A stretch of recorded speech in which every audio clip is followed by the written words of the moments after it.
الحمد لله نحمده ونستعينه ونستغفره ونؤمن به ونتوكل عليه ونعوذ بالله من شرور أنفسنا ومن سيئات أعمالنا من يهده الله فلا مضل له ومن يضلله فلا هادي له ونشهد أن لا إله إلا الله وحده لا شريك له ونشهد أن سيدنا ونبينا ومولانا محمدا عبده ورسوله صلى الله عليه وعلى آله وأصحابه وسلم تسليما كثيرا. أما بعد فقد قال الله جل وعلا: إنا نحن نزلنا عليك القرآن تنزيلا فاصبر لحكم ربك ولا تطع منهم آثما أو كفورا.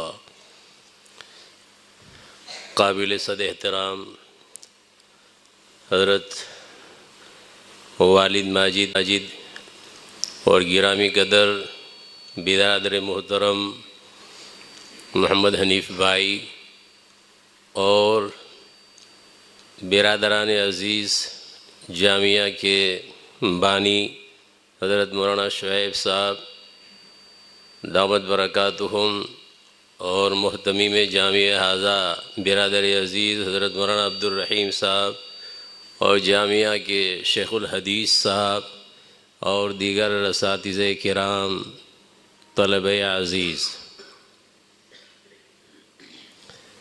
آج کی اس پرنور تقریب میں جبکہ جامعہ ابو ہریرہ کوسمبا کے 15 طالب علم اپنے قرآن مجید کے حفظ کی تکمیل کیے ہوئے ہیں، شرکت کی سعادت اس میں حاصل ہو رہی ہے اور اپنے کریم آقا اور مولا کے احسانات کے زیر بار مزید سے مزید تر ہونے کا احساس قلب میں جلوگر ہے۔ اللہ تبارک و تعالی ان طلبہ عزیز کی محنتوں کو قبول فرمائے، ان کے اساتذہ کرام کی مساعی جمیلہ کو قبول فرمائے اور جامعہ کے جملہ ارکان اور جامعہ سے متعلق تمام محسنین کو اللہ تبارک و تعالی اپنے شایان شان جزائے خیر عطا فرمائے۔ ویسے یہ سوچ رہا تھا کہ اس بابرکت تقریب میں کون سی آیت کریمہ کو اپنے عنوان کے لیے منتخب کیا جائے۔ آج فجر کی نماز میں امام صاحب نے بہترین انداز میں اور جاذبیت اور مقناطیسی کشش کے ساتھ جن آیات قرآنیہ کی اور جس سورت کی نماز میں تلاوت فرمائی، اس نے ایک آیت کا بلکہ 2 آیتوں کا انتخاب میرے لیے سہل کیا۔ رب تبارک و تعالی کی اس کتاب کے باب میں اللہ عز و جل ارشاد فرماتے ہیں: انا نحن نزلنا، اور یہ بات آپ لوگوں پر عیاں ہے، یہ بات اچھی طرح جانتے ہیں کہ رب تبارک و تعالی تفخیم کے موقع پر عظمت شان کو اجاگر کرنے کے لیے جمع کا صیغہ استعمال فرماتے ہیں۔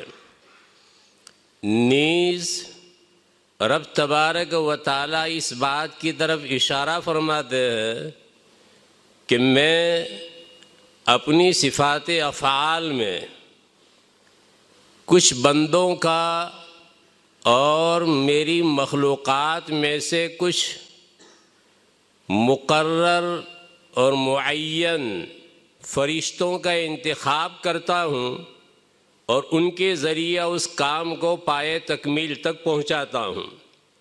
یہ میرے کارندے ہیں، یہ میرے کام کو میرے امر اور میرے حکم سے انجام دینے والے ہیں۔ اس اعتبار سے جمع کا صیغہ استعمال فرمایا کہ حضرت جبرائیل کا توسط اس میں کار فرما ہے۔ انا نحن نزلنا، ہم نے نازل کیا ہے ذکر کو، قرآن کریم کو۔ ویسے علامہ دامغانی نے الوجوہ والنظائر میں قرآن کریم کے جو الفاظ خاص میدان میں، خاص معانی میں زیر استعمال ہے، ان پر بحث کی ہے۔ اس میں اس ذکر سے متعلق بھی انہوں نے بحث فرمائی ہے کہ یہ ذکر کتنے معانی کے لیے آیا ہے۔ قرآن کریم میں الگ الگ وجوہ سے، الگ الگ قراتوں میں، یہ الگ الگ قراتوں سے ایک بات اور سن لیجئے، یہ جو قراتیں ہوتی ہیں ان میں کچھ قراتیں تو متواتر ہیں اور کچھ درجہ شہرت کو لیے ہوئے ہیں اور کچھ قراتیں شاذ ہیں۔ یہ جو شاذ قراتیں ہیں تو آدمی اب یہ خیال کرتا ہے کہ ان شاذ قراتوں کا فائدہ کیا ہے۔ علامہ جزری رحمۃ اللہ علیہ نے النشر میں اس پر بحث فرمائی ہے اور اس میں انہوں نے یہ ذکر کیا ہے کہ بعض مرتبہ قرات شاذہ سے جو فرق باطلہ ہیں ان کا رد بھی ہوتا ہے۔ وَإِذَا رَأَيْتَ ثَمَّ رَأَيْتَ نَعِيمًا وَمَلِكًا كَبِيرًا وَمُلْكًا كَبِيرًا وَمَلِكًا كَبِيرًا۔ تو دوسری قرات اس میں ملکن ہے جو آج پڑھی گئی سورت فجر کی نماز میں، تو وہاں ملک کبیر کی رویت کا مسئلہ آیا، تو رویت باری کے جو منکرین ہیں ان کا رد ہو رہا ہے اس قرات شاذہ سے۔ ویسے موقوف نہیں ہے قرات شاذہ پر، اس لیے کہ مستقل اس کے دلائل ہیں۔ رویت باری کے منکرین کے رد کے لیے حجج اپنی جگہ پر موجود ہے، براہین اپنی جگہ پر موجود ہے۔ مجھے صرف یہ ذکر کرنا ہے کہ کبھی کبھار یہ قرات شاذہ کا فائدہ یہ بھی ہوتا ہے۔ یہ ایسے ہی ہے جیسے آپ لوگوں نے پڑھا کہ جو آیات قرآنیہ منسوخ ہو چکی ہیں تو پھر قرآن کریم میں ان کی تلاوت کو باقی کیوں رکھا گیا؟ جب منسوخ تلاوہ ہے تو پھر قرآن کریم میں باقی کیوں رکھا گیا ہے؟ ایک سیدھا سادہ جواب تو یہی ہے کہ جس قدر حروف پڑھے جائیں گے انہی کے اعتبار سے اجر و ثواب میں اضافہ ہوتا ہوا چلا جائے گا۔ تو چاہے تلاوت منسوخ ہو چکی لیکن پڑھا جا رہا ہے دوسرے موقع پر، استدلال کے موقع پر، اب استدلال کے موقع پر پڑھا گیا اور منسوخ التلاوہ آیت کو، اجر و ثواب اگرچہ وہ نہ ہو لیکن پھر بھی بہرحال قرآن کریم کا حصہ ایک زمانے تک رہ چکا ہے۔ اس اعتبار سے ان آیات قرآنیہ کی جب ہم نے تلاوت کی ہے منسوخ التلاوہ ہے لیکن پھر اس پر اجر و ثواب۔ اب قرآن کریم میں جن آیات کو باقی رکھا گیا ہے اور منسوخ الحکم ہے، منسوخ التلاوت نہیں، تلاوت باقی ہے، حکم اس کا منسوخ ہو گیا، تو وہاں اجر و ثواب کا وہی معیار، ہر حرف کے بدلے میں 10 نے کیا۔ اور میں یہ نہیں کہتا کہ الف لام میم یہ ایک حرف، الف حرف لام حرف میم حرف، اور الف اور لام اور میم پر سے ایک بات اور، رب تبارک و تعالی غیب الغیب ہے اور رب تبارک و تعالی کو اس جہاں میں اور اس عالم میں، اس دنیا میں اپنی ان آنکھوں سے کوئی بھی نہیں دیکھ سکتا۔ اللہ تبارک و تعالی نے جو غیب الغیب ہے ایک واسطہ حضرت جبرائیل کا رکھا، جو کبھی انسانی شکل میں کبھی اور شکل میں مختلف انداز سے ان کا آنا جانا رہا ہے، اور ایک شخصیت وہ ہے جو نظروں کے سامنے ہے، نبی اکرم صلی اللہ تعالی علیہ وسلم۔ تو الف لام میم، الف اللہ، لام جبرائیل سے لیا گیا اور میم و محمد والا۔ تو اب یہ جو حروف ادا ہوتے ہیں کچھ حروف حلقی ہے، تو یہ حروف حلقیہ میں سے حمزہ آیا ہے، اور لام آیا ہے حروف طرفیہ میں سے۔ یہ گویا درمیان کا جو علاقہ ہے، درمیان کا جو حصہ ہے، اس میں سے یہ لام آیا، اور پھر اس کے بعد میم جو وہ حروف شفویہ میں سے ہے، شفتین سے اور ہونٹوں سے اس کا تعلق ہے میم کی ادائیگی کا۔ تو اللہ تبارک و تعالی یہ اشارہ فرما رہے ہیں کہ دیکھو تمہارے سامنے موجود ہے محمد صلی اللہ تعالی علیہ وسلم، یہ تو ہے وہ شفتین والا، وہ موجود ہے، تم دیکھ رہے ہو، معین اور مشاہد ہے ان کی زندگی، اور ان کی زندگی اور ان کی کتاب حیات وہ ایک مستقل معجزہ ہے اور مستقل دلیل ہے۔ آپ لوگوں نے یہ بھی پڑھا ہوگا کہ یہ جو معجزات ہیں، خود قرآن کریم کا اعجاز اور قرآن کریم کا لاسانی اور بے نظیر ہونا، تو اس میں معجزے کی ضرورت کن کو پڑتی ہے؟ کیا یہ معجزہ ہر عالم کے لیے، فہیم کے لیے، سمجھدار کے لیے، یا یہ کہ عوام کے لیے؟ مستقل ایک بحث ہے۔ یہ جو معجزہ ہے، معجزہ سمجھیے عوام کے لیے ہے، جو فہیم ہے، جو سمجھدار ہے، ان کے لیے معجزے کی ضرورت نہیں ہے۔ وہ خود نبی اکرم صلی اللہ تعالی علیہ وسلم کی زندگی کا مشاہدہ کرتا ہے، اسی سے اس کو اندازہ ہو جاتا ہے کہ یہ واقعتاً نبی، اور یہ وجہ کذاب نہیں ہے بلکہ وجہ صادق ہے۔ عبداللہ ابن سلام رضی اللہ تعالیٰ عنہ جیسوں نے اسی چیز کو سامنے رکھا تھا، اور رسول اکرم صلی اللہ تعالیٰ علیہ وسلم کی رسالت کا اعتراف کیا تھا، اور آپ علیہ الصلوۃ والتسلیم پر ایمان لائے تھے۔ تو بہرحال میں یہ عرض کر رہا ہوں، اسی لیے تو فقد لبثت فیکم عمرا، آپ علیہ الصلوۃ والتسلیم اسی چیز کو دلیل کے طور پر اور برہان کے طور پر پیش فرما رہے ہیں کہ تم میں ایک مدت تک میں رہا ہوں، میری زندگی تمہارے سامنے ہے۔ تو گویا یہ بھی مستقل دلیل ہے آپ علیہ الصلوۃ والتسلیم کا، ان لوگوں نے زندگی گزارنا اور جس اعلیٰ کردار کے ساتھ اور بلند اخلاق کے ساتھ، اخلاق فاضلہ اور اخلاق کریمانہ، میں نے کہا ایک مستقل دلیل ہے۔ تو بہرحال نبی اکرم صلی اللہ تعالی علیہ وسلم وہ تو ظاہر ہے، اور جبرائیل کبھی ظاہر ہوتے ہیں، منہ کا یہ درمیانی حصہ کبھی انسان وا کرتا اور کھولتا ہے، اور بعض مرتبہ جہاں کھولنا نہیں ہے بند کرنا ہے وہاں پر بھی کھولتا ہے۔ اب اشارے کی زبان شروع ہوئی، یعنی جب جمائی آتی ہے تو جمائی کے موقع پر یہ تصور کیا جائے کہ انبیاء کو جمائی نہیں آتی، تو مجربات میں سے سمجھا گیا ہے کہ پھر یہ جمائی ہے رک جاتی ہے، ورنہ تو اوپر کے دانت سے نیچے کے ہونٹ کو دبانا ہے تاکہ منہ وا نہ ہو، کھلے نہ، ورنہ شیطان کے مضحکے کا باعث۔ تو یہاں جب منہ بند کرنے کے لیے کہا گیا ہے، یا پھر یہ کہ جب آ ہی گئی اور مجبور ہو گیا تو پھر بائیں ہاتھ کی پشت کو، نماز میں اگر ہو تو دائیں ہاتھ کی پشت کو رکھنا ہے منہ کے اوپر۔ تو یہ موقع ایسا ہے کہ جس پہ یہ منہ کھل رہا ہے، یا بعض مرتبہ کھولنا پڑتا ہے، اور ڈاکٹر اگر چاہے تو اتنا کھلواتا ہے گویا کہ وہ اندر بیٹھنا چاہتا ہے ڈینٹسٹ۔ تو منہ کا یہ حصہ درمیان والا کبھی کھلتا ہے اور کبھی نہیں کھلتا۔ تو جبرائیل کبھی ظاہر ہوتے ہیں، کبھی ظاہر نہیں ہوتے، نظر نہیں آتے، معین نہیں، غیر مشاہد۔ اور اللہ وہ حروف حلقیہ والا جو حمزہ تھا وہ غیب الغیب ہے، وہ اس دنیا میں رہتے ہوئے کبھی نظر آنے والے نہیں ہیں۔ تو میں یہ عرض کر رہا تھا کہ رب تبارک و تعالی وہ تو ہے غیب الغیب، اور اللہ تبارک و تعالیٰ کو دوسرے عالم میں جانے کے بعد دیکھا جا سکتا ہے۔ تو وَإِذَا رَأَيْتَ ثَمَّ رَأَيْتَ نَعِيمًا وَمُلْكًا كَبِيرًا وَمَلِكًا كَبِيرًا۔ تو میں نے کہا کہ یہ قرأت شاذہ پر موقوف نہیں ہے، ہمارا استدلال کے باری تبارک و تعالیٰ کی رؤیت ہونے والی ہے، مستقل براہین ہیں، مستقل دلائل ہیں، اور احتجاجات کا ایک عالم ہے۔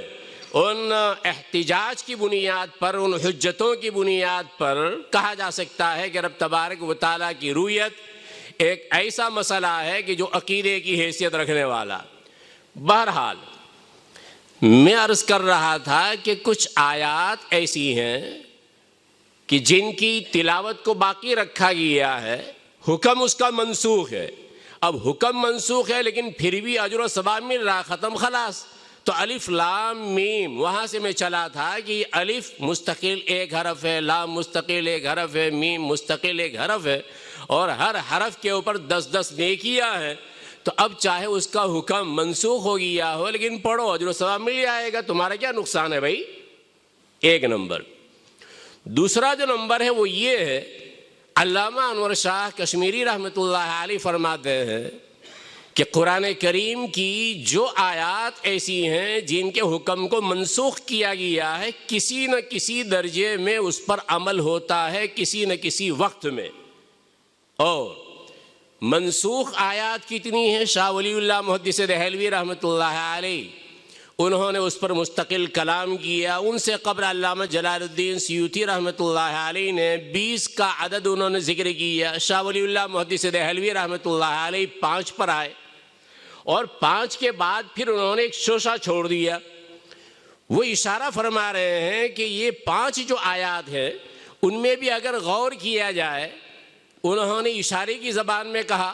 علامہ انور شاہ کشمیری رحمۃ اللہ علیہ نے ببانگ دہل فرمایا، انہوں نے واضح طور پر واشگاف کیا اس بات کو کہ یہ جو منسوخ آیتیں ہیں، ان منسوخ آیتوں پر کسی نہ کسی وقت میں عمل ہوتا ہے۔ انہوں نے آیات الصیام پر یہ بحث کی ہے۔ اب یہ کہ شاہ ولی اللہ رحمۃ اللہ علیہ کے جو اشارہ ہے، بعض مرتبہ اشارے کی زبان قرب و جوار والے زیادہ سمجھتے ہیں، دوسرے اتنے سمجھتے نہیں، اس لیے کہ متکلم کے طرز سے واقف نہیں ہوا کرتے۔ لیکن جامعہ ابو ہریرہ کوسمبا کے جو ہونہار اور ذہین طلباء ہیں، تو وہ تو مجھے سمجھتے ہیں کہ میں کس طرح وہ اشارے کی زبان میں گفتگو کرتا ہوں یا بات کرتا ہوں۔ تو وہاں شاہ ولی اللہ محدث دہلوی رحمۃ اللہ علیہ ان کے اشارے کو سمجھ رہے ہیں، ان کے خاص شاگرد رشید جن کی زندگی بعد میں ایک معمہ سا بن گئی، حضرت مولانا عبید اللہ سندھی رحمۃ اللہ علیہ۔ اب یہ کہ بعض مرتبہ حالات ایسے ہوتے ہیں کہ آدمی کیا کر رہا ہے، کیوں کر رہا ہے، ہم اس کی لم کو، وجہ کو، سبب کو معلوم نہیں کر سکتے۔ اسی لیے شاہ ولی اللہ محدث دہلوی رحمۃ اللہ علیہ کی اس ہونہار شاگرد کے بارے میں ہم کوئی تبصرہ نہ کریں اور ہم اپنا ریمارک نہ دیں کہ بھئی وہ رشیا گئے، رشیا کے بعد پھر ان کا طرز کلام کس طریقے کا، ان کی بات کس طریقے کی، ان کی گفتگو کس انداز کی۔ میں نے کہا ایک عمیق مسئلہ ہے اور اس میں ہمیں غور و خوض نہیں کرنا ہے۔ تو حضرت مولانا عبید اللہ سندھی رحمۃ اللہ علیہ فرماتے ہیں کہ شاہ صاحب نے 4 آیتوں کے متعلق تو اشارات ایسے دیے ہیں جن سے سمجھا جا سکتا ہے کہ اس میں کسی نہ کسی طریقے پر اس کا حکم باقی۔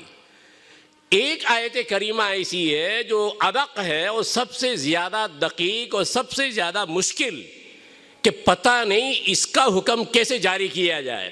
کتب علیکم اذا حضر احدکم الموت ان ترک خیرا الوصیۃ للوالدین والاقربین بالمعروف۔ اب یہ کہ یہ آیت کریمہ کے والدین کے لیے شروع میں ایسا تھا کہ وصیت کرنا تھا، رشتہ داروں کے لیے وصیت کرنا تھا، یوصیکم اللہ فی اولادکم، وہاں جو آیت اتر رہی ہے وصیت سے متعلق، اس میں والدین کے لیے مستقل حصہ رکھا گیا ہے، تو وہ آیت کریمہ منسوخ ہے۔ اب یہ کہ اس کو کس طرح جاری کیا جائے گا؟ حضرت مولانا عبید اللہ سندھی رحمۃ اللہ علیہ فرماتے ہیں کہ جب میں انتہائی بیمار ہوا اور اب زندگی کی آس نہیں رہی لوگوں کو، مجھے خود بھی احساس ہونے لگا کہ میں اب چند دنوں کا مہمان ہوں۔ میری والدہ، اس لیے کہ وہ غیر مسلم تھے، مسلمان ہوئے تھے مولانا عبید اللہ سندھی رحمۃ اللہ علیہ، تو ان کی والدہ ابھی تک اسلام نہیں لائی تھی۔ مولانا عبید اللہ سندھی رحمۃ اللہ علیہ فرمانے لگے کہ میرے جو یہ خدام ہیں، متوسلین ہیں اور عقیدت مند ہیں، ان کا حال بھی ایسا ہی میں سمجھتا ہوں جیسے اوروں کا ہوتا ہے۔ اگر میرا انتقال ہو گیا تو پھر اس کے بعد اس بوڑھی ماں کو کوئی پوچھے گا نہیں، لہذا اس موقع پر مجھے یہ آیت کریمہ سمجھ میں آئی، میں نے ان کے لیے وصیت کی۔ اس سے پتہ چلا کہ یہ آیت کریمہ ان جیسے خاص احکام میں اب بھی جاری و ساری ہے۔ بہرحال قرآن کریم اس کا ہر جز اس انداز کا ہے کہ اس پر اگر کلام شروع کیا جائے تو پھر یہ 9 بجے تک میں ختم ہو، زندگی ختم ہو سکتی ہے۔ وَلَوْ أَنَّ مَا فِي الْأَرْضِ مِن شَجَرَةٍ أَقْلَامٌ وَالْبَحْرُ يَمُدُّهُ مِن بَعْدِهِ 7 أَبْحُرٍ مَا نَفِدَتْ كَلِمَاتُ اللَّهِ۔ ہمارے استاد محترم جامعہ کے جس کی طرف اشارہ فرما رہے تھے، تو وہاں ایک سوال ہے، سوال کیا ہے، قُلْ لَوْ كَانَ الْبَحْرُ مِدَادًا لِكَلِمَاتِ رَبِّي لَنَفِدَ الْبَحْرُ قَبْلَ أَن تَنفَدَ كَلِمَاتُ رَبِّي وَلَوْ جِئْنَا بِمِثْلِهِ مَدَدًا وَلَوْ أَنَّ مَا فِي الْأَرْضِ مِن شَجَرَةٍ أَقْلَامٌ وَالْبَحْرُ يَمُدُّهُ مِن بَعْدِهِ 7 أَبْحُرٍ مَا نَفِدَتْ كَلِمَاتُ اللَّهِ۔ اب یہاں ہماری عقل کیا چاہتی ہے؟ ہماری عقل کے مطابق اگر کوئی کتاب لکھی جائے تو ایسی ہوگی کہ اس کو پھینک ہی دیا جائے۔ مطلب یہ ہے کہ قرآن اور حدیث کے نور کو سامنے نہ رکھا جائے اور کوئی بات کی جائے تو پڑھنے کے قابل نہیں ہوتی، اس لیے کہ ہماری عقل کیا رب تبارک و تعالیٰ کا جو کلام ہے، اس کلام میں اگر ہماری عقل کا دخل ہوتا تو ایسی صورت میں بات یہ بیان ہو رہی ہے اللہ تبارک و تعالیٰ کے کلمات کی، اللہ تبارک و تعالیٰ کے صفات کی، تو رب تبارک و تعالیٰ کے کلمات اگر ان کو لکھا جائے اور اگر سنت کبیر کی زبان میں کہا جائے تو سب دھرتی کاغذ کروں قلم کروں ونرائے، سب دھرتی زمین، ہندی تو جانتے ہیں ماترو بھاشا ہے، مادری زبان ہے، مادری زبان نہیں ہے، ملکی زبان ہے، ملکی زبان ہے، ہو نہ ہو آپ لوگوں کو پتہ ہوگا کہ اس سے زیادہ انگلش جانتے ہیں، ہندی جاننے والوں کے مقابلے میں انگلش جاننے والوں کی کثرت ہے۔ بہرحال یہ ایک مہمہ ہے۔ تو سنت کبیر یہ کہہ رہا ہے، اب یہ کبیر کہہ رہا ہے، کبیر کہہ رہے ہیں، ایک مستقل بحث ہے کہ کبیر ہے کون۔ تو سنت کبیر جو وہ کہہ رہا ہے کہ سب دھرتی کاغذ کروں، یہ جو دھرتی و زمین ہے اس کا کاغذ بناؤں، قلم کروں ونرائے، یہ جنگل کے جو درخت ہیں ان کا قلم بناؤں، اور سب سمندر، یہ سب سمندر شاہی کروں، جتنے سمندر ہے اس کی انک بناؤں اور اس کی روشنائی بناؤں، ہری گر لکھیو نہ جائے، اللہ کے اوصاف کو لکھا نہیں جا سکتا ہے۔ وہ اسی آیت کریمہ کا ترجمہ کر رہا ہے، اپنے انداز میں کیا ہے، شاعرانہ انداز میں، اور شاعروں کا ایک مخصوص انداز ہوتا ہے۔ ایک مرتبہ کوئی شاعر ایک بادشاہ کے پاس پہنچا اور اس کی ستائش کی، اس کی حمد کی، اس کی مدح کی، خوش ہو گیا، راجا واجا باندھ رہا، تو بادشاہ جو ہے وہ خوش ہو گیا اور خوش ہو کر احسنت، بہت اچھا، بہت بڑھیا۔ اب اس کے بعد کہہ رہے جو تم مانگنا چاہو مانگو، دو گے؟ اجل، کیوں نہیں؟ ٹھیک ہے، میں آیات پڑھتا ہوں اور آیات میں جتنا فگر اور جتنا عدد بیان کیا ہے اس کے مطابق دینار دینا ہے۔ دینار اشرفی جو ہے وہ، درہم جو ہے وہ چاندی کی، یا درہم چاندی کا ہوتا ہے، اور چاندی کیسی ہوتی، اتنی پتلی اور اتنی باریک ہوتی ہے۔ میرے پاس جو ہے وہ درہم ہیں قدیم زمانے کے، یعنی اس کی قیمت کی ویلیو مجھے بھی پتہ نہیں ہے۔ اصل میں ایک صاحب تھے نور اللہ مرقدہ، تو انہوں نے ایسے خزانے چھوڑے تھے، جو پہلے زمانے کے سکے ہوتے تھے وہ، تو ان کے بیٹے نے ابھی مجھے بطور ہدیہ کے دیے، وہ تاریخی چیز ہے، تو اس تاریخی چیز کو میں نے رکھ چھوڑا ہے ابھی۔ دینار پر اگر گفتگو کی جائے اور درہم پر گفتگو کی جائے تو پھر اس کے لیے بھی 5 منٹ چاہیے، اور وہ ہے نہیں، تو ہم ابھی آگے بڑھ رہے ہیں کہ ہر آیت میں جو میں پڑھوں اس آیت میں، ویسے تو آیات کتنی ہیں اس پر پھر مستقل کلام ہے. تو اس آیت میں جو عدد بیان کیا ہو اس کے مطابق تمہیں دینار دینا ہے. کہ ٹھیک ہے دوں گا. الہکم الہ واحد کہ ایک دینار دو. ثانی اثنین اذ ہما فی الغار، وہ اپنے خزانجی کو ٹریزرر کو کہہ رہا ہے کہ تم 2 دینار دو. لقد کفر الذین قالوا ان اللہ ثالث ثلاثہ فخذ اربعة من الطیر فصرهن الیک ولا خمسة الا هو سادسهم. 5 بھی دو 6 بھی دو. اللہ تبارک و تعالیٰ نے سما کو پیدا کیا 7 سماوات 7 دو. يحمل عرش ربك فوقهم يومئذ 8 8 دو. وكان في المدينة 9 رهط يفسدون في الأرض 9 دو. تلك 10 كاملة 10 دو. ابھی بھی ہے انی رأيت 11 كوكبا 11. ان عدة الشهور عند الله 12 شهرا في كتاب الله 12 دو. اب بادشاہ کے کان کھڑے ہوئے. بادشاہ نے کہا، یہ بھی قرآن ہی سے متعلق ہے، بادشاہ نے کہا آتوہ ضعف قد جمع، اس نے جتنے پیسے اکٹھے کیے ہیں اس کے دگنے دے دو. وطردوہ، بھگاؤ اس کو. لماذا یا مولائی، مولائی کیوں؟ آپ تو کہہ رہے تھے دینے کے لیے کہ آپ جو مانگو گے وہ میں دوں گا. تو میں نے کہا کہ جو آیت میں پڑھوں اس میں جتنا عدد بیان کیا اتنا جتنا نمبر بیان کیا اس کے مطابق تمہیں پیسہ دینا ہے. تو اب کیوں عاجز آ گیا؟ اب یہ کیوں کہا جا رہا ہے کہ جتنا پیسہ اس نے لیا ہے اس کا ڈبل دے دو، پھر اس کے بعد بھگاؤ اس کو. اخاف ان تقول وارسلناہ الی 100,000 یزیدون، یونس علیہ السلام کو بھیجا الی 100,000 1,00,000 او یزیدون یا زیادہ، بلکہ یزیدون. تفسیروں کی طرف اشارہ میں کر رہا ہوں. ارسلناہ الی 100,000 او یزیدون او بل کے زیادہ. اللہ کو تو پتہ ہی ہے. یا اگر ابہام رکھا ہے تو کیوں رکھا ہے، علماء کی بات ہے. خیر میں یہ ذکر کر رہا تھا کہ رب تبارک و تعالیٰ کے کلمات اس کا کوئی احاطہ نہیں کر سکتا ہے. مخلوق محدود ہے.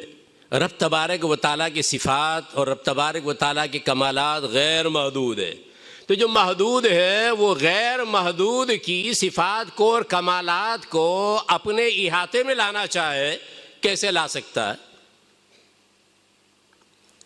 سورہ طلاق لے لیجئے. اب ہم سوچیں وہ عقل جو ہماری گھاس چرنے والی عقل کیا کہے گی؟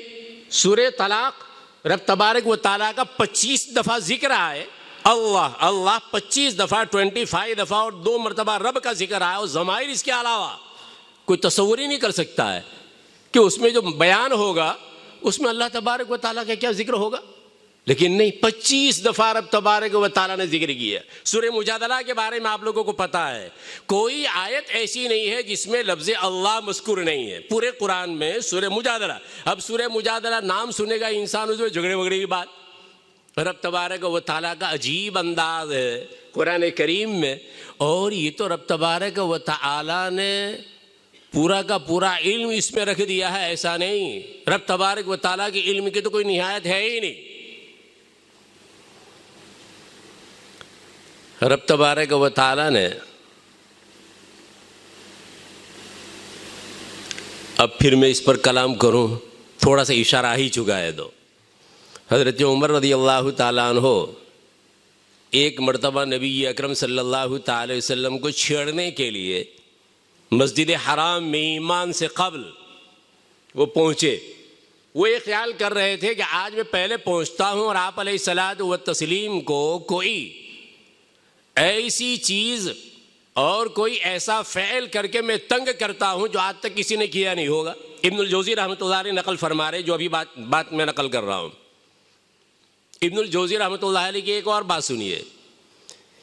ابن الجوزی رحمۃ اللہ علیہ فرماتے ہیں الحث علی حفظ العلم میں وہ فرماتے ہیں کہ یہ ہمارے چھوٹی عمر کے بچے، انہوں نے قرآن کریم کو یاد کیا ہے، ادھر ایک انسان آتا ہے اور وہ انسان زبانی اور بائی ہارٹ جو ہے وہ اللہ تبارک و تعالیٰ کے کلام کو نقل کرتا ہے، تو کہہ رہے یہ تو کسی بشر اور کسی انسان کے بس میں اور اس کی استطاعت میں ہو ہی نہیں سکتا، لہذا یہ کیا ہے نعوذ باللہ ابن اللہ۔ حضرت عزیر کے بارے میں جو کہا تو حضرت عزیر نے زبانی طور پر تورات کو سنایا قوم کے سامنے، تو قوم کے ذہن میں یہ بات نہیں آ سکتی تھی کہ اللہ کا کلام بھی کسی کو محفوظ ہو سکتا ہے، اس لیے کہ وہ تو کھول کر پڑھنے کے عادی تھے۔ یوم نطوی السماء کطی السجل للکتب، ان کی جو کتاب ہوتی ہے وہ ایسی ہوتی ہے، مطلب وہ ہماری جیسی کتاب ہوتی ہے، اب اس کے بعد وہ بعض مرتبہ ہم سے اصل لیتے ہیں اور بعض مرتبہ ہم سمجھے نہیں، وہ انگلش والے مول صاحب بھی نہیں سمجھے، وہ انگلش والے مول صاحب ہیں، ان کو انگلش آتی ہے۔ یعنی ہونا تو یہ چاہیے کہ ہم ان کو متاثر کریں، ہم اثر ڈالیں ان پر، ہم مؤثر بنیں، لیکن کبھی کبھار ہم ان کا اثر قبول کر لیتے ہیں۔ رب تبارک و تعالیٰ فرماتے فاصبر لحکم ربک ولا تطع منہم آثما او کفورا، جو قرآن کے مطابق زندگی گزارنے والا نہیں ہے وہ آثم ہے، وہ کفور ہے، وہ منکر ہے اور انتہائی زیادہ انکار کرنے والا اور ناشکرا ہے، اس کی اطاعت بالکل نہ کیجیے۔ ویسے صبر کی 3 اقسام معروف ہے، مشہور ہے، علماء نے چوتھی بھی کوئی قسم نکالی ہوگی، لیکن ہم جو معروف جو اقسام اس پر کلام کر رہے ہیں کہ ایک صبر جو ہے وہ طاعات پر ہے، اور ایک صبر جو ہے وہ معصیت سے اور گناہ سے اپنے آپ کو روکنا، اور ایک صبر مصیبت پر ہے۔ شیخ ابن تیمیہ رحمۃ اللہ علیہ نے ایک بحث فرمائی، شیخ ابن تیمیہ رحمۃ اللہ علیہ فرماتے ہیں کہ ایک تو مصیبت پر صبر ہوتا ہے، اور ایک اس پر کہ ہمیں گناہ سے اپنے آپ کو روکنا ہے، ان دونوں میں بڑھا ہوا کون سا ہے؟ انہوں نے فرمایا کہ مصیبت آئی، کوئی حادثہ پیش آیا اور اس پر صبر کیا، یہ بڑھا ہوا نہیں ہے، بلکہ بڑھا ہوا ہے گناہ سے اپنے آپ کو روکنا۔ گناہ سے اپنے آپ کو روکنا بڑھا ہوا کیسے ہے؟ پھر اس میں تفصیل ہے۔ انہوں نے ایک اشارہ فرمایا کہ حضرت یوسف علیہ السلام پر ایک مصیبت آئی، ان کو جب میں اور کنویں میں ڈالا گیا، پھر ان کو فروخت کیا گیا اور ان کو غلام بنانے کے لیے پیش کیا گیا، گویا غلام بنا دیا انہوں نے ابھی سے، یہ مصیبت آئی۔ تو حضرت فرماتے ہیں ابن تیمیہ رحمۃ اللہ علیہ کہ اس میں ان کے کسی فعل کا کیا دخل ہے؟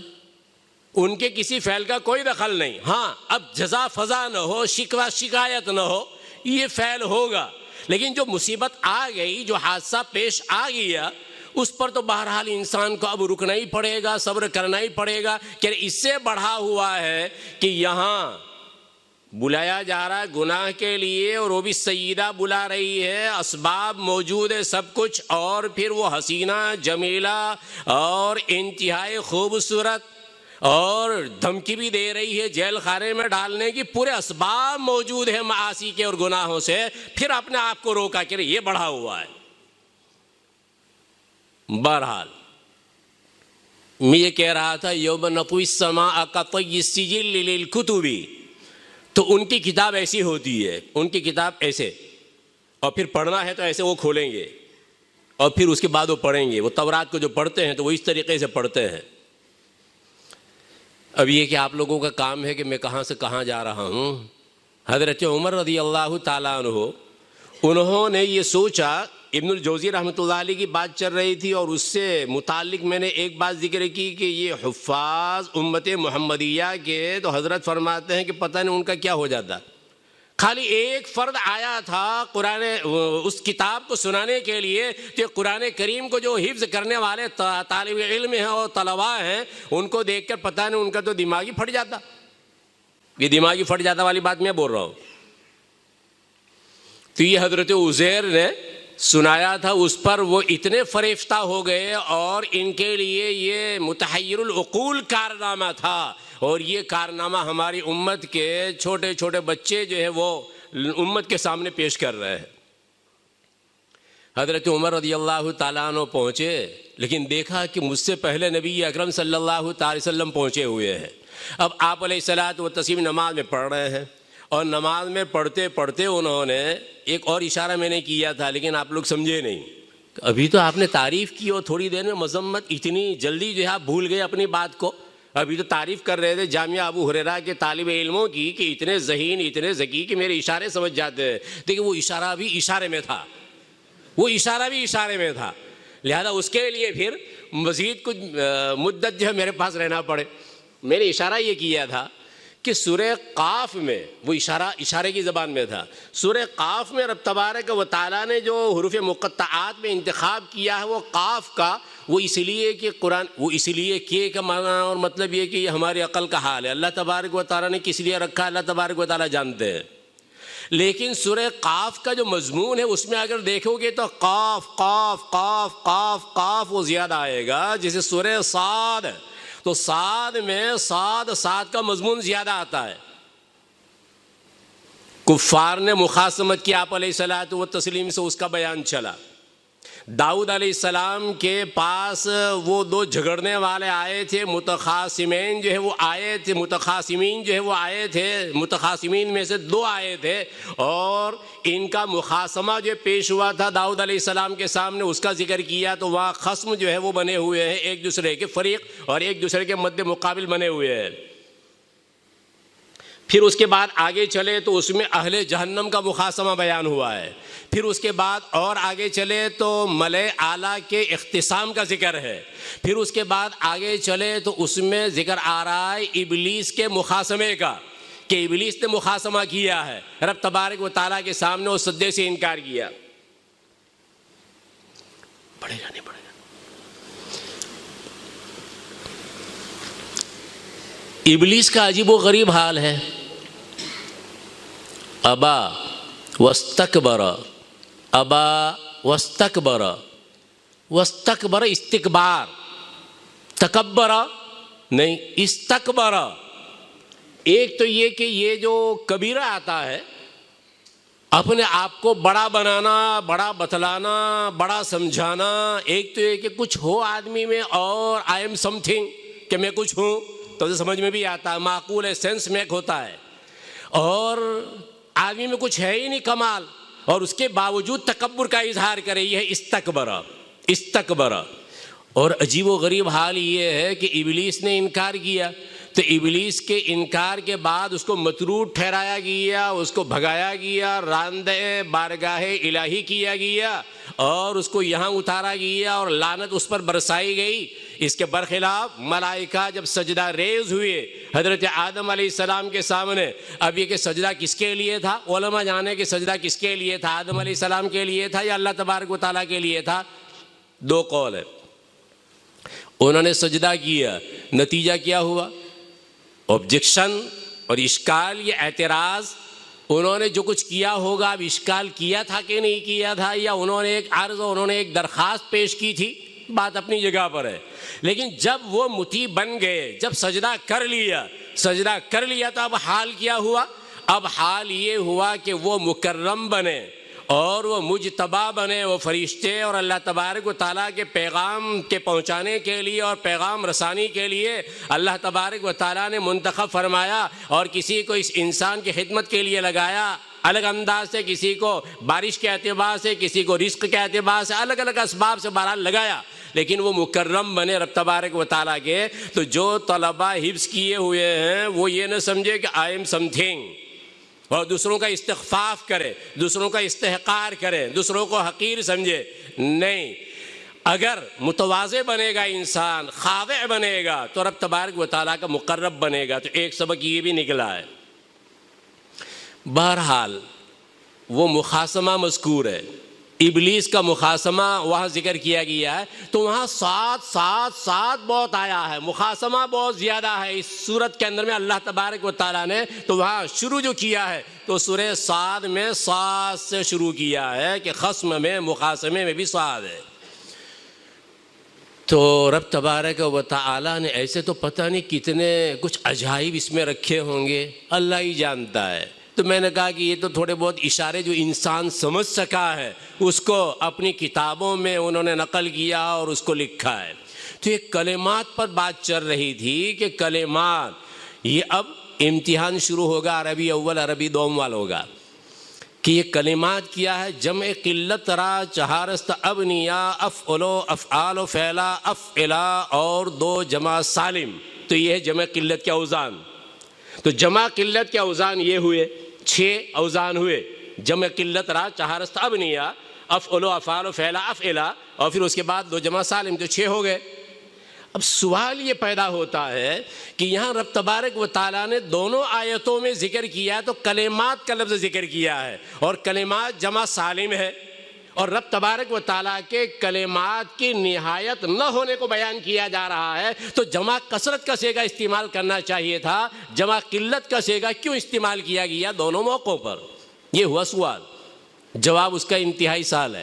جواب یہ ہے، اللہ تبارک و تعالیٰ یہ بتانا چاہتے ہیں کہ دیکھو میرے کمالات میں سے جمع قلت والے اس کو نقل کرنے کے لیے بھی یہ سمندر ناکافی ہے، یہ اشجار کے اقلام ناکافی ہے، جمع کثرت کا تو کوئی تصور ہو ہی نہیں سکتا کہ وہ اس کا احاطہ کر سکے۔ عجیب و غریب بات ہے۔ بہرحال یہ رب تبارک و تعالیٰ کے کلمات اور رب تبارک و تعالیٰ کے کمالات، حضرت عمر رضی اللہ تعالیٰ عنہ وہ چھیڑ خانی کے لیے پہنچے ہیں اور 5 منٹ کا وقت باقی ہے، 5 منٹ کا وقت باقی ہے۔ حضرت عمر رضی اللہ تعالیٰ عنہ نے سوچا یہ تھا کہ میں ایسی تکلیف پہنچاؤں گا کہ وہ تکلیف آج تک کسی نے نہیں پہنچائی ہوگی۔ بہرحال انہوں نے دیکھا کہ آپ علیہ الصلاۃ والتسلیم پہلے سے تشریف فرمائے اور آپ علیہ الصلاۃ والتسلیم نماز پڑھ رہے ہیں، اور نماز میں انہوں نے قرآن کریم کو جو پڑھنا شروع کیا تھا، اب یہ قرآن کریم کے پڑھنے کو قرات ہی کہیں گے یا تلاوت کہیں گے؟ ویسے ایک بحث اور ہے، اور وہ کیا ہے کہ قرآن کریم کے لیے تلاوت کا لفظ ہی استعمال ہوگا یا قرات کا؟ خود قرآن کریم اور احادیث طیبہ یہ بتا رہی ہے کہ دونوں قسم کے الفاظ مستعمل ہیں، قرات کا لفظ بھی تلاوت کا لفظ بھی۔ لیکن ایک قابل غور بات ہے، وہ قابل غور بات یہ ہے کہ تلاوت اور قرات میں کچھ فرق ہے یا نہیں ہے؟ راجح یہ ہے کہ تلاوت کا لفظ وہ خاص ہے اور قرات کا لفظ وہ عام ہے، لہذا بولا دونوں جا سکتا ہے۔ لیکن یہ ملحوظ رکھنا ہے کہ جو کتب سماویہ ہے، جو آسمانی کتابیں ہیں، ان کے لیے تلاوت کا لفظ استعمال کیا جائے گا، یہ تلاوت کا لفظ کسی غیر کتب سماویہ کے لیے استعمال نہیں کیا جائے گا۔ آسمانی کتابوں کے لیے تلاوت کا لفظ استعمال کیا جائے گا، قرات کا لفظ بھی استعمال کیا جائے گا، لیکن جو آسمانی کتابیں نہیں ہیں ان کے لیے تلاوت کے لفظ کو استعمال نہیں کیا جا سکے گا، اور یہ علماء کی جماعت کہہ رہی ہے، اور امام راغب اصفہانی نے اپنے مفردات میں اس کو ذکر فرمایا ہے۔ اب تھوڑا اس میں غور کرنا ہے، اور غور بھی چند منٹوں میں۔ وہ غور کیا کرنا ہے؟ غور یہ کرنا ہے کہ تلاوت کس کو کہا جاتا ہے؟ تلا یتلو تلاوتن، اس کے معنی پیروی کرنا، اقتداء کرنا، کسی کا فالو کرنا، کسی کے پیچھے پیچھے چلنا۔ اب اس سے ایک بات اور سمجھ میں آئی، وہ کون سی؟ وہ یہ کہ اگر کوئی آدمی اپنے آپ کو بڑا بنائے ہوئے ہے، اور کوئی آدمی اپنے آپ کو صوفی صافی کہہ رہا ہے، اور کوئی آدمی جو وہ شیخ بنا ہوا ہے، اب یہ ایک مستقل موضوع ہے، پھر شیخ والا بھی ایک مستقل موضوع ہے۔ بعض مرتبہ کیا ہوتا ہے؟ تحزب، گروہ بندی۔ یہ گروہ بندی جو ہے اسلام میں نہیں ہے۔ صوفیہ کا جو سلسلہ ہے وہ اپنی جگہ بالکل صحیح ہے، چاروں سلاسل و برحق ہے، صحیح ہے۔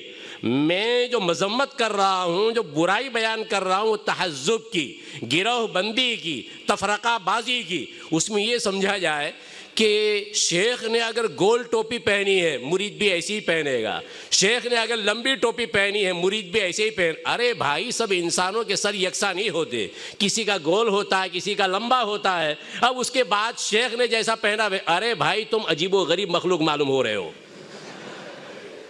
تمہارا سر دیکھو، شیخ کا سر دیکھو۔ یہ تحزب ہے، یہ گروہ بندی ہے۔ میں ایسے غلو کو نہیں مانتا، تسلیم نہیں کرتا، یہ اسلام کی خدمت نہیں ہے، یہ اسلام سے بدگمانی ہے۔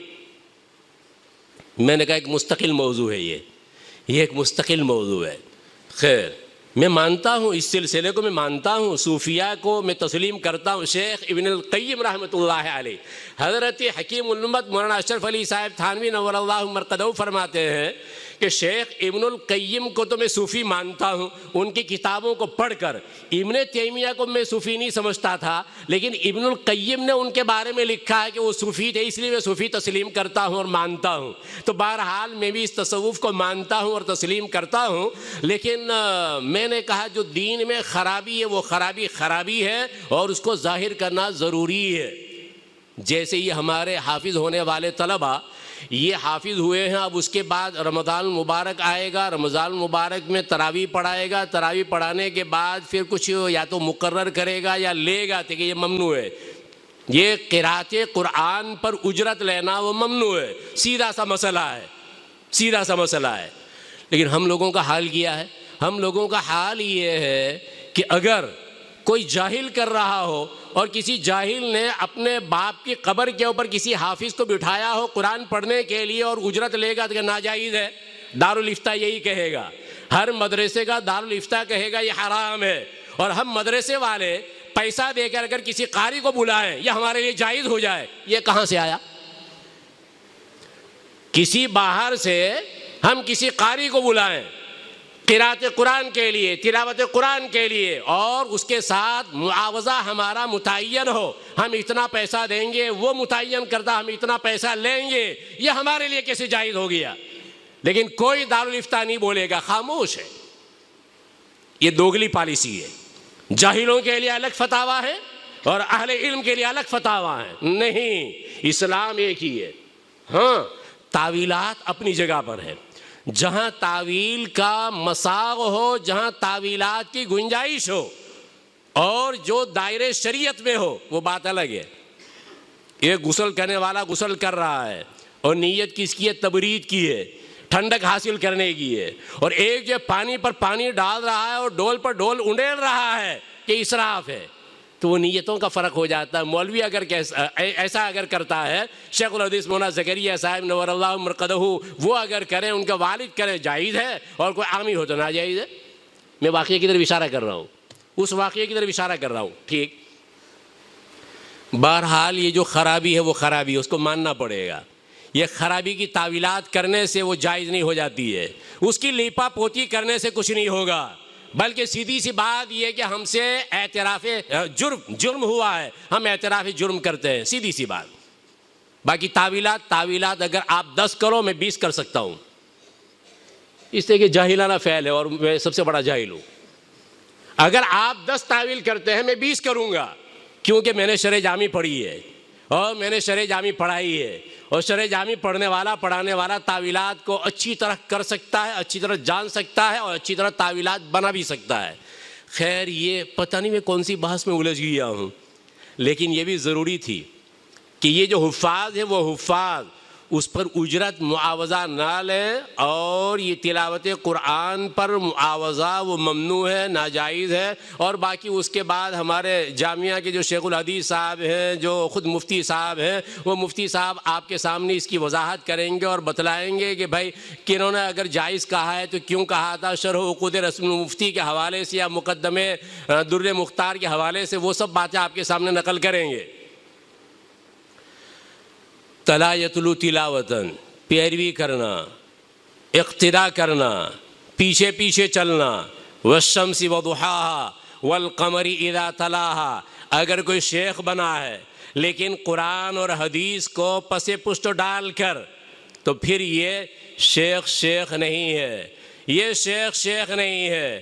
اللہ کو اور اللہ کے رسول کو مقدم رکھنا ہے اور پھر اللہ کے رسول کا فالو کرنا ہے جو شمس ہدایت ہے. والشمس وضحاها، سورج کی قسم اور اس کی روشنی کی قسم. والقمر اذا تلاها، اور چاند کی قسم جب اس کے پیچھے پیچھے چلتا ہے. لہذا جو مرشد ہوگا، جو شیخ ہوگا، وہ پیچھے پیچھے چلے گا شمس ہدایت کے. والقمر اذا تلاها، تلا یتلو تلاوتن. تو بہرحال یہ تلاوت بھی کیسی ہوگی؟ جیسے ہمارے جامعہ کے قاری صاحب سکھائیں گے ویسی ہوگی. اپنے اعتبار سے کوئی قرات کرنا چاہے تو کہ اپنے اعتبار سے نہیں، کہ یہاں جو ادغام مال اشمام اور اظہار مال روم ہے لا تأمونا، اس میں تو اسی طریقے پر پڑھنا پڑے گا، فالو اسی کا کرنا پڑے گا. یہ ہے تلاوت. لہذا اللہ کے رسول نے جو بیان کیا ہوگا، کتاب کے حاملین نے اور کتاب کے اٹھانے والے نے اور کتاب اٹھا کر پہنچانے والے نے جس طریقے پر کتاب کی ادائیگی کی ہے اور کتاب کے الفاظ کو سمجھایا ہے، اسی کے مطابق پڑھنا ہے. یہ ہے تلاوت. تو حضرت نبی اکرم صلی اللہ تعالی علیہ وسلم کی تلاوت جاری تھی. آپ علیہ الصلاۃ والتسلیم کا پڑھنا تو عجیب و غریب ہوگا بھائی واقعی. اور جب شیخ سدیس پڑھتے ہیں یا کوئی اور پڑھتا ہے تو اس موقع پر طبیعت مچلنے لگتی ہے اور طبیعت پھڑکنے لگتی ہے. تو اسی طریقے سے بلکہ ہم تصور نہیں کر سکتے کہ اس سے کیسے منفرد انداز میں آپ علیہ الصلاۃ والتسلیم پڑھتے ہوں گے. تو آپ علیہ الصلاۃ والتسلیم کا پڑھنا، اور عمر رضی اللہ تعالیٰ عنہ وہ سن رہے ہیں.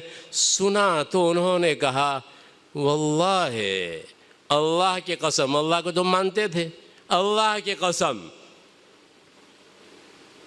ہذا شاعر وہذا قول شاعر، یہ شاعر ہے اور یہ جو پڑھ رہے ہیں وہ شاعر کا قول ہے، یہ شاعر کا قول.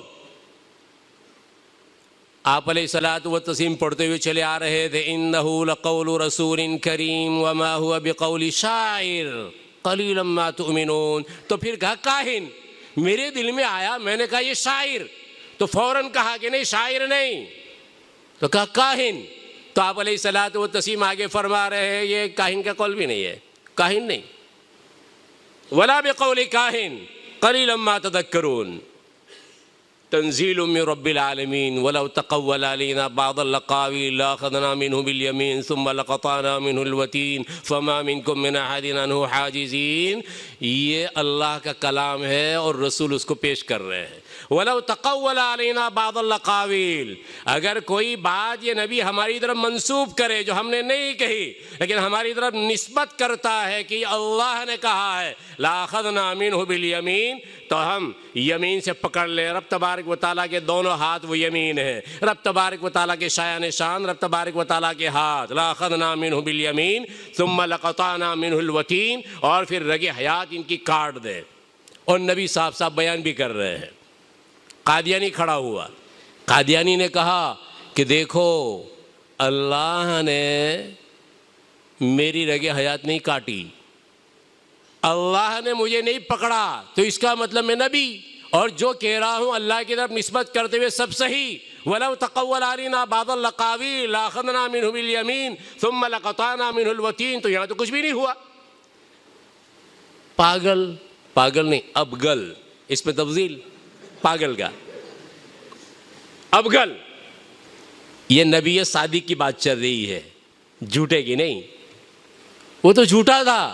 نبی صادق اگر کوئی بات ہماری طرف منسوب کرے تو اس کی سزا یہ ہے. بہرحال حضرت عمر رضی اللہ تعالیٰ عنہ فرمانے لگے فَتَعَجَّبْتُ مِن تَعْلِيفِ الْقُرْآنِ، قرآن کی تعلیف سے میں نے تعجب کیا کہ یار عجیب و غریب بات ہے، کیسے کیسے جوڑا گیا ہے، ان کلمات کو کیسے کیسے جوڑا گیا ہے. فَوَقَعَ فِي قَلْبِ الْإِيمَانِ، میرے قلب میں ایمان واقع ہوا. سیدھ پڑا ہے، ابھی بیج جو ہے وہ پڑا ہے، لیکن یہ کہ پودا بنتے ہوئے دیر لگی ہے. اور پھر اس کے بعد وہ مشہور قصہ ہے جب انہوں نے اسلام قبول کیا تھا، لیکن بیج پڑ گیا تھا اسی دن سے حضرت عمر رضی اللہ تعالیٰ عنہ کے قلب میں. قرآن کی تعلیف 9:10 ہو رہے ہیں. قرآن کی تعلیف رب المشرق والمغرب سورہ مزمل میں، رب المشرقین و رب المغربین سورہ رحمان میں، سورہ معارج میں فلا اقسم برب المشارق والمغارب انا لقادرون. ٹھیک ہے، ایسا الٹا سیدھا بھی کر سکتے تھے، الٹا سیدھا ایسا. اب طالب علموں کے لیے، حافظ ہونے والوں کے لیے نصیحت آئی، معاف کیجیے تھوڑا. وہ کیا نصیحت ہے؟ امتحان بھی ہو رہا ہے. دیکھیے وہ عربی اول والے تو بچ گئے، عربی اول والے عربی دوم والوں کے لیے کہا تھا امتحان ہوگا، اور امتحان تو ہوا ہی نہیں، آپ آگے چلے. دیکھیں نہیں، وہ بھی بھاگے نہیں ہیں عربی اول والے عربی دوم والے. مسئلہ کیا ہے؟ مسئلہ یہ ہے کہ سورہ کافرون میں اللہ تبارک و تعالیٰ دو مرتبہ ایک بات ارشاد فرماتے ہیں. آپ علیہ الصلاۃ والتسلیم کو خطاب کیا کہ آپ یہ فرمائیے لا اعبد ما تعبدون ولا انتم عابدون ما اعبد ولا انا عابد ما عبدتم ولا انتم عابدون ما اعبد. ایک حال سے متعلق ہے مستقبل سے، ابھی بھی نہیں کر رہا ہوں، آئندہ بھی نہیں کروں گا. ایسا سوال یہ پیدا ہوتا ہے کہ کفار میں سے کچھ تو مسلمان ہو گئے تھے، سورہ کافرون کے نزول کے موقع پر کافر تھے، لیکن بعد میں تو انہوں نے اسلام قبول کیا. اور قرآن میں تو یہ کہا جا رہا ہے کہ اے کافرو، جن معبودوں کی تم عبادت کرتے ہو میں ابھی نہیں کر رہا، آئندہ نہیں کروں گا، اور جس معبود برحق کی میں عبادت کرتا ہوں ابھی اس کی تم نہیں کر رہے ہو، آئندہ بھی نہیں کرو گے. اور آئندہ تو انہوں نے عبادت کی رب تبارک و تعالیٰ کی. ابو سفیان نے مثلا اکرمہ بن ابی جہل نے اس کا جواب کیا ہے. جلالین والے مول صاحب اپنے انداز سے بول رہے ہیں، امام بخاری رحمۃ اللہ علیہ اپنے انداز سے کلام فرما رہے ہیں وَلَيَزِيدَنَّ كَثِيرًا مِّنْهُمْ مَا أُنزِلَ إِلَيْكَ مِن رَّبِّكَ طُغْيَانًا وَكُفْرًا. قرآن کریم آ رہا ہے تو قرآن کریم کے آنے کے بعد اور آیتوں کے نزول کے بعد ان کے انکار میں، ان کے طغیان میں، ان کی سرکشی میں اضافہ ہی ہونے والا ہے. جن پر یہ مہر لگ گئی ان کے بارے میں یہ آیت قرآنی ہے کہ آئندہ بھی وہ عبادت نہیں کریں گے، اور جن پر مہر نہیں لگائی گئی ان کے بارے میں نہیں ہے. یہ جواب دیا ہے. لیکن میں کہتا ہوں امام بخاری رحمۃ اللہ علیہ جلیل القدر عالم ہیں، بہت بڑے، اور ان کی عظمت شان ان کے سامنے تو ہر ایک ماتھا ٹیکتا ہے، یعنی عجم تو عجم، عرب بھی. لیکن بہرحال ہمارا عربی اول کا اور عربی دوم کا جو بچہ ہوگا وہ امام بخاری رحمۃ اللہ علیہ سے مؤدبانہ طور پر ایک بات عرض کرے گا کہ ہماری بھی کچھ سن لیجیے، ہم نے بھی کچھ پڑھا ہے. عربی اول والا عربی دوم والا کہہ رہا ہے، امام بخاری کو کہہ رہا ہے، جلالین والے مول صاحب کو کہہ رہا ہے کہ ہماری بھی کچھ سن لیجئے. ٹھیک ہے بھائی آپ سناؤ. اب یہ عربی اول عربی دوم کا طالب علم کیا کہے گا؟ وہ یہ کہے گا کہ ہمارے استاد صاحب نے ایک قاعدہ، ایک اصول، ایک ضابطہ ہمارے سامنے بیان کیا ہے، کتابوں میں لکھا ہوا ہے کہ جو فعل ہوتا ہے وہ حدوث پر دلالت کرتا ہے، اور جو اسم ہوتا ہے وہ ثبوت پر دلالت کرتا ہے. ٹھیک ہے، اسی ضابطے کو یہاں سورہ کافرون میں جاری کر، مسئلہ حل. قل یا ایھا الذین کفروا، نہیں، قل یا ایھا الذین کفروا ہے، فعل ہے نہیں، جو حدوث پر دلالت کرتا ہے. قل یا ایھا الکافرون، کافرون اس میں فاعل ہے، اور اس میں فاعل وہ دلالت کرے گا دوام پر، وہ ثبوت پر دلالت کرے گا. ثبوت پر دلالت کرے گا تو جو کفر پر ثابت رہنے والے ہیں. اب کسی توجیہ کی ضرورت نہیں. امام بخاری کو بھی ہم نے چھوڑ دیا کہ حضرت سوری اس مسئلے میں ہم دوسرا کچھ پڑھے ہوئے ہیں.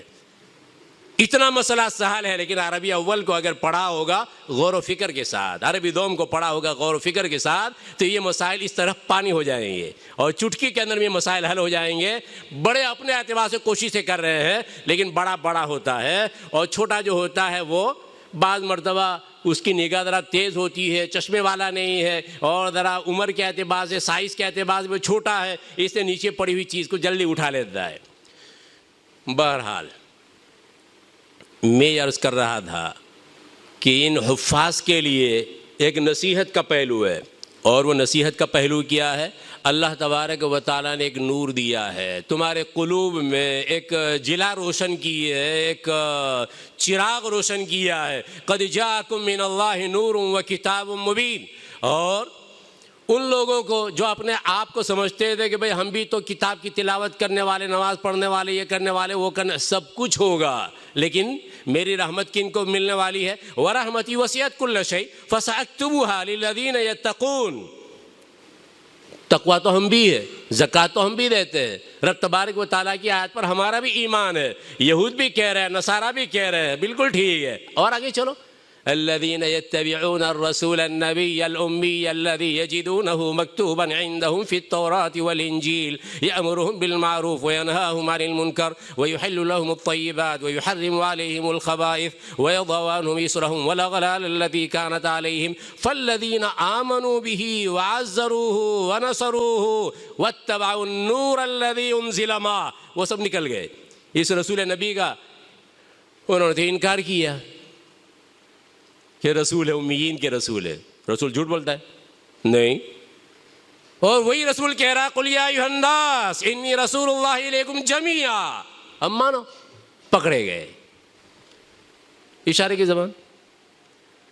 تو میں عرض کر رہا تھا کہ وہ نور من جملہ ان چیزوں کے ہے جن پر اللہ نے فلاح کا اور کامیابی کا اور کامرانی کا مدار رکھا ہے، وہ نور اللہ تبارک و تعالی نے تمہیں دیا ہے۔ اور یہ نور اگر یہاں تم نے باقی رکھا اور اس کی روشنی کو مدھم نہیں پڑنے دیا، نہ تو تم نے اس کو بجھایا اور نہ تو اس کو مدھم پڑنے دیا، تو پھر یہی نورہم یسعی بین ایدیہم وبایمانہم یقولون ربنا اتمم لنا نورنا واغفر لنا، اور اس کے لیے منافقین وہ تمہارا سہارا لیں گے، انظرونا نقتبس من نورکم قیل ارجعوا وراءکم فالتمسوا نورا، وہ نورا پیچھے کہیں ہو جاؤ اس کے پاس، فالتمسوا نورا فضرب بینہم بسور لہ باب۔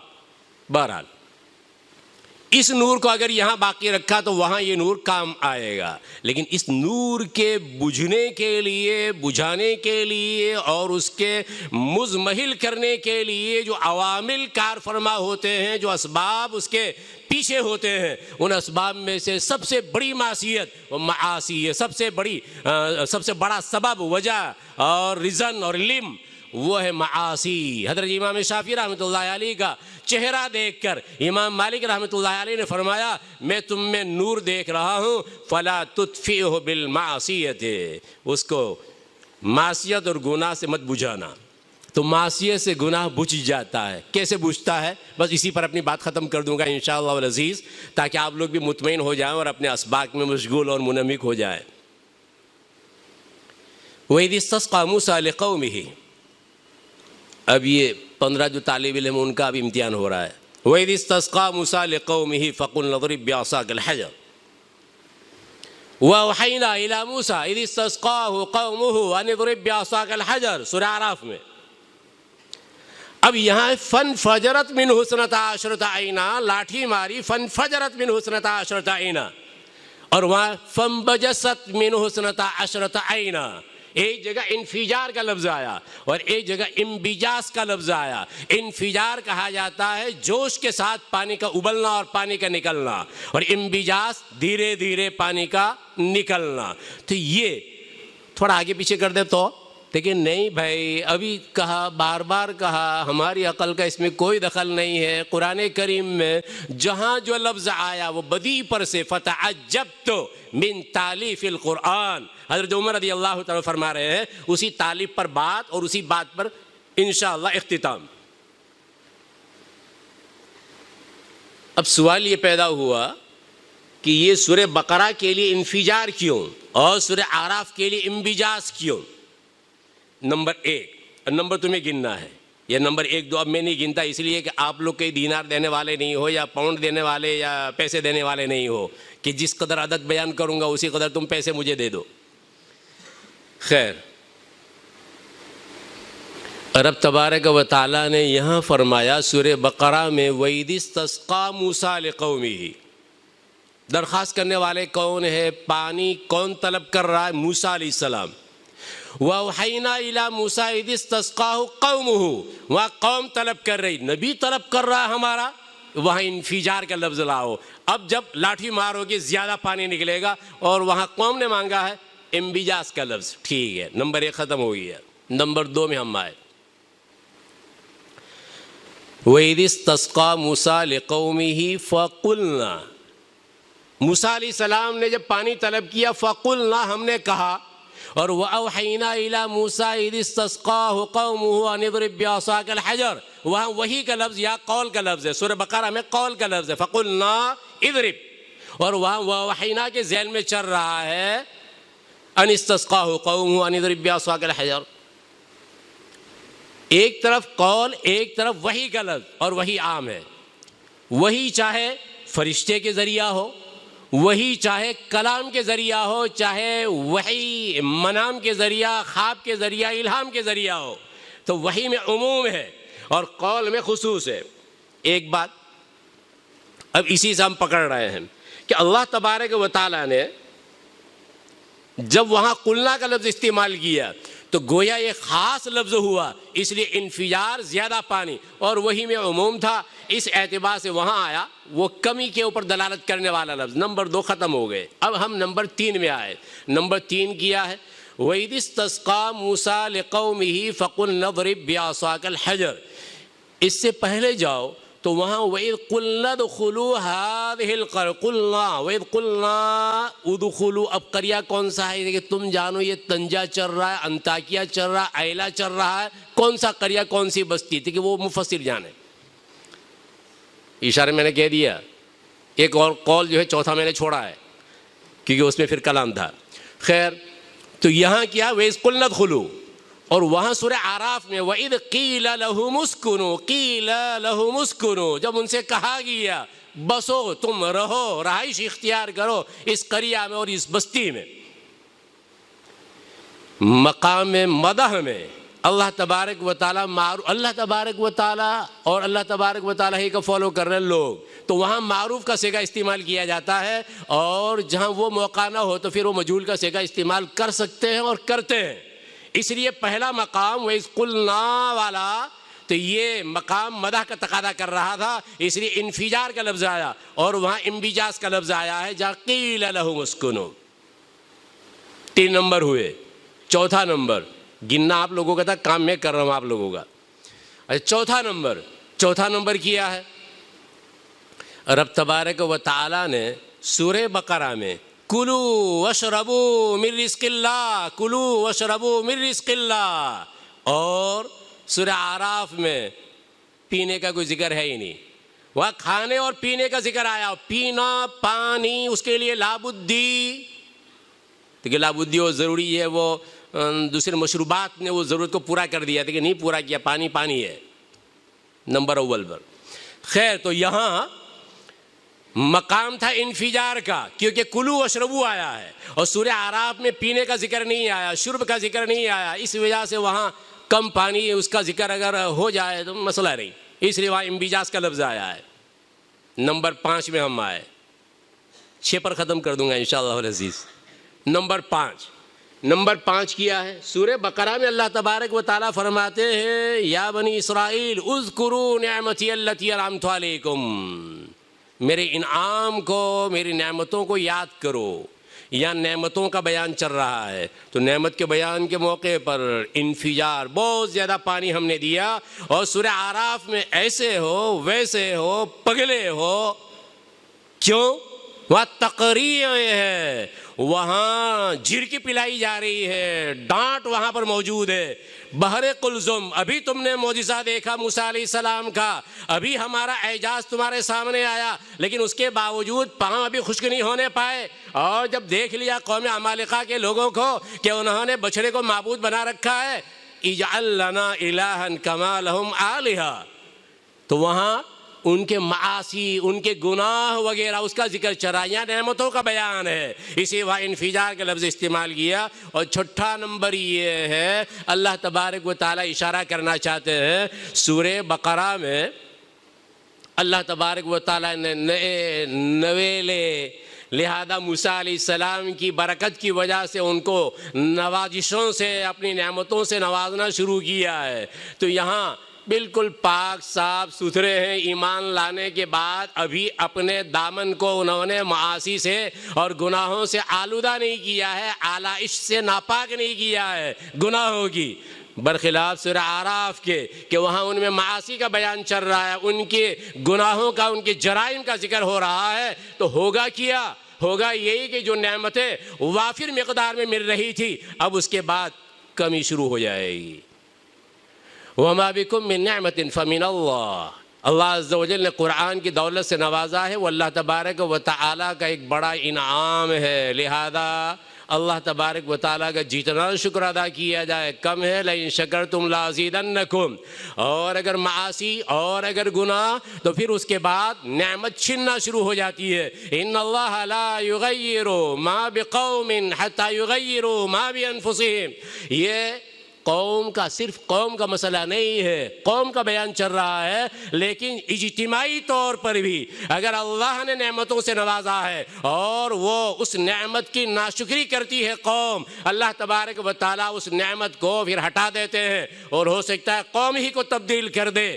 وہی مسئلہ انفرادی بھی ہے، انڈیویجولی بھی ہے، ویکتیگت بھی ہے۔ لہذا ہر انسان جس کو اللہ نے نعمت سے نوازا ہے، اگر وہ نعمت کی ناشکری کرے گا تو پھر رب تبارک و تعالیٰ دینا جانتے ہیں، چھیننا بھی جانتے ہیں، لینا بھی جانتے ہیں، دینا جانتے ہیں، لینا بھی جانتے ہیں۔ لہذا اللہ تبارک و تعالیٰ نے جو نعمت دی ہے، نعمت قرآن، دولت قرآن اور جو نور دیا ہے، اس نور کے جلا کی اور اس نور کو بڑھانے کی کوشش کرنا چاہیے۔ یؤتی الحکمت من یشاء ومن یؤت الحکمت فقد اوتی خیرا کثیرا۔ اب یہ کہ یہ حکمت سے کیا مراد ہے؟ عبداللہ بن عباس رضی اللہ تعالیٰ عنہ کیا فرماتے ہیں؟ تو اس کا معنی مطلب تدبر کے لیے، تفکر کے لیے کتاب مبارک نازل کی ہے۔ کیوں؟ لیدبروا، تدبر کیا جائے، تذکر کیا جائے، نصیحت کو حاصل کیا جائے۔ تو الفاظ قرآنی کو پڑھ لیا ہے، اور الفاظ قرآنی بھی معمولی چیز نہیں ہے، لیکن اب اس کے بعد معنی سمجھنا ہے اور مطالب کو سمجھنا ہے، اللہ تبارک و تعالیٰ کی مراد کو سمجھنا ہے اپنی استطاعت کے بقدر، اور پھر اس کے مطابق عمل کرنا ہے۔ کیوں؟ من قرأ القرآن وعمل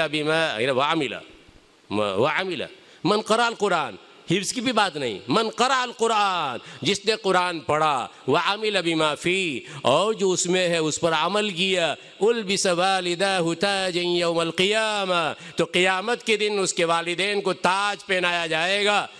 کہ ہم لوگ تو ایسا سمجھتے ہیں کہ یہ حفاظ، اور حفاظ بطریقہ والا داخل ہے، حفاظ بطریقہ والا داخل ہے وہ والدین کو تاج پہنائے جانے میں، لیکن جو ناظرہ قرآن پڑھ رہا ہے اور عمل کر رہا ہے اس کے معانی اور اس کے مطالب پر، تو اس کے والدین کو بھی تاج پہنایا جائے گا، جس کے ضوء اور جس کی روشنی اور جس کی بہا کا یہ عالم ہوگا کہ احسن، یہ آفتاب اگر بیوت دنیا میں ہو، بیوت دنیا میں، گھروں کے دنیا میں، اس سے زیادہ چمکدار وہ ہوگا۔ آپ علیہ الصلوۃ والتسلیم فرماتے ہیں، اب اندازہ لگاؤ اس آدمی کا بالذی عمل بہذا، جس نے اس پر عمل کیا، اس کا کیا حال ہوگا۔ رب تبارک و تعالیٰ کس قدر نوازیں گے، اور رب تبارک و تعالیٰ کی نوازش کو اگر بیان کیا جائے تو پھر وقت کا دامن تنگ ہے۔ رب تبارک و تعالیٰ جو کچھ کہا گیا صحیح معنی میں سمجھنے کی اور قابل عمل چیزوں پر عمل کی توفیق مرحمت فرمائے، آمین۔ وآخر دعوانا الحمدللہ رب العالمین۔ رب تبارک و تعالیٰ انتہائی قبول فرمائے، اور ان کو، ان کے والدین کو، ان کے اعزاء، ان کے اقارب، ان کے لیے باعث تہنیت اور باعث مبارکباد، یہ انتہائی بڑا ان کا قدم ہے جو اس راہ میں انہوں نے اٹھایا ہے۔ رب تبارک و تعالیٰ اس سے بڑا جو قدم ہے وہ حفاظت والا اور یاد رکھنے کا، اس کے لیے بھی اللہ تبارک و تعالیٰ انہیں قبول فرمائے، منظور فرمائے۔ رب تبارک و تعالیٰ قیامت تک ان کے سینوں میں محفوظ رکھے اور عمل کی توفیق مرحمت فرمائے، اور قرآن کریم کی آیات سے تذکر کے لیے اور اس میں تدبر کے لیے آگے کے مراحل بھی ان کے لیے آسان فرمائے، اور جو موانع ہوں ان موانع کو دور فرمائے۔ رب تبارک و تعالیٰ اس مدرسے کے لیے بھی اور مدرسے کے ان اساتذہ جنہوں نے ان کے پیچھے محنت کی ہے، رب تبارک و تعالیٰ انہیں بھی قبول فرمائے، اور یہ مدرسے کے ذمہ داران کے لیے اور اراکین کے لیے، حضرت مولانا شعیب صاحب کے لیے، حضرت مولانا عبدالرحیم صاحب کے لیے بھی اللہ تبارک و تعالیٰ مبارک کرے اور اس کو انتہائی شرف قبول عطا فرمائے، آمین۔ وآخر دعوانا ان الحمدللہ رب العالمین، وصلی اللہ وسلم علی سیدنا محمد وعلی آلہ واصحابہ اجمعین۔ اب مفتی صاحب جو وہ دعا کر دیں گے، اس لیے کہ میں تو بول رہا اور کتنا بولا، آپ لوگ تھک گئے اور آپ لوگوں نے احساس کیا کہ یہ اگر مان لو کہ اس کو کہیں آنا جانا نہ ہو تو پھر یہ ہمارا خاتمہ کر کے رکھے گا، تو کہ نہیں ہمارے سبق کی چھٹی ہو جائے گی، ہمارے سبق کی چھٹی ہو جائے گی۔ اچھا ہے بولتے رہو بولتے رہو، لیکن مول صاحب لوگ جو ہے پھر وہ پریشان ہوں گے، بالخصوص مجھ جیسا اگر کوئی ہو اور بیٹھ گیا ہو کہ بھائی یہ کب ختم کرے گا تاکہ میں سبق پڑھاؤں، اس لیے کہ سالانہ سر کے اوپر ہے، اب اس کے بعد یہ بولے گا تو کتاب کیسے ختم ہوگی اور کب ختم ہوگی۔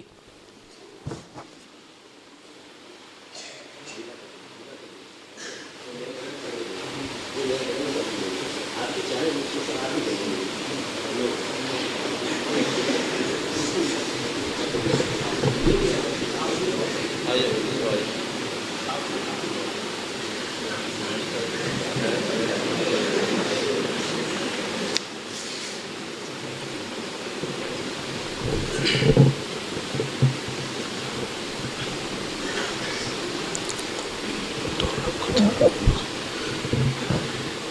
اللہ الرحمن الرحیم الحمد للہ رب العالمین والصلاة والسلام علی سید الانبیاء والمرسلین محمد وعلی آلہ وصحبہ اجمعین کلما ذکرہ الذاکرون وکلما غفل عن ذکرہ الغافلون اللہم یا حی یا قیوم برحمتک نستغیث اصلح لنا شأننا کلہ ولا تکلنا الی انفسنا طرفۃ عین ولا الی احد منا۔ اے اللہ ہماری حاضری کو قبول فرما، ہمارے گناہوں کو معاف فرما، اپنا فضل و کرم شامل حال فرما، ہر طرح کے خیر و برکات کے فیصلے فرما۔ اے اللہ ان حفاظ کے سینوں کو قرآن پاک کی حفاظت کا بہترین سبب و ذریعہ بنا۔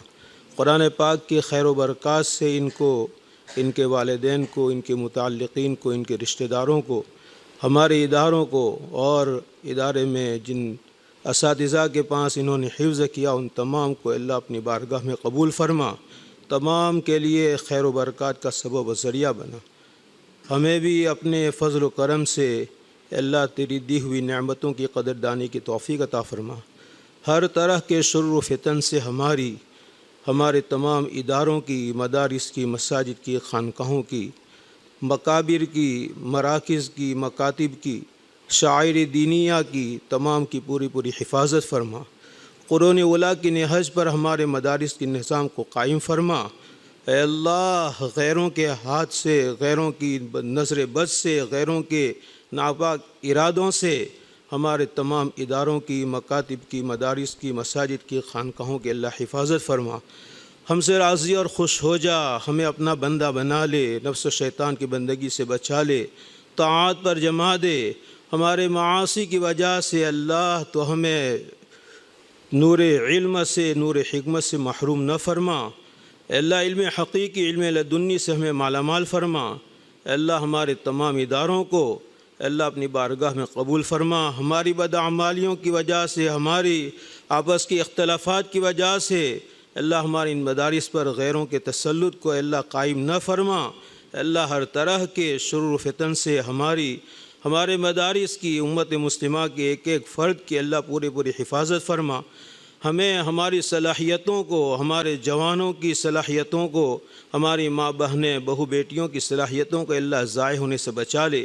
ایمان اسلام کی، جان مال عزت و آبرو کی اللہ حفاظت کے فیصلے فرما۔ اللہ جب تک زندہ رکھی، ایمان اسلام اتباع سنت کے ساتھ زندہ رکھیو۔ جب وقت آخر و ایمان کلمے والی، تیری رضا والی، تیری محبت و معرفت، تیرے شوق ذوق والی موت عطا فرما کر اپنی آغوش رحمت میں ہمیں جگہ عطا فرما۔ اے اللہ عافیت کا معاملہ فرما، عفو درگزر کا معاملہ فرما۔ اے اللہ موت اور اس کے بعد کے تمام مراحل کو ہمارے لیے آسان فرما۔ ہمارے والدین کی مغفرت فرما، ہمارے اساتذہ کرام کی، ہمارے مشائخ کی، اور جن جن واسطوں سے اللہ ہمیں علم پہنچا ان تمام کی مغفرت فرما، اور تمام کو اپنی شان بہترین بدلہ عطا فرما۔ اے اللہ عافیت کا معاملہ فرما کر اپنے فضل و کرم حبیب پاک صلی اللہ علیہ وسلم کے صدقے میں ہماری دعاؤں کو قبول و منظور فرما۔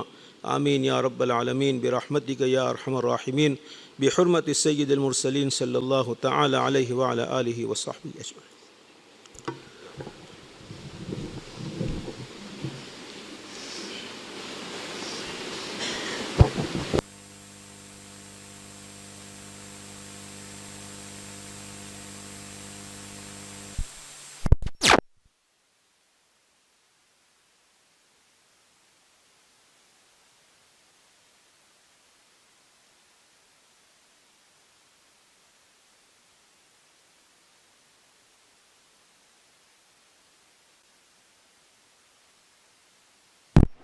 ابھی 9:45 بجے تک انشاءاللہ وقفے کا ٹائم شمار کیا جائے گا۔ اس کے بعد سے بدستور گھنٹے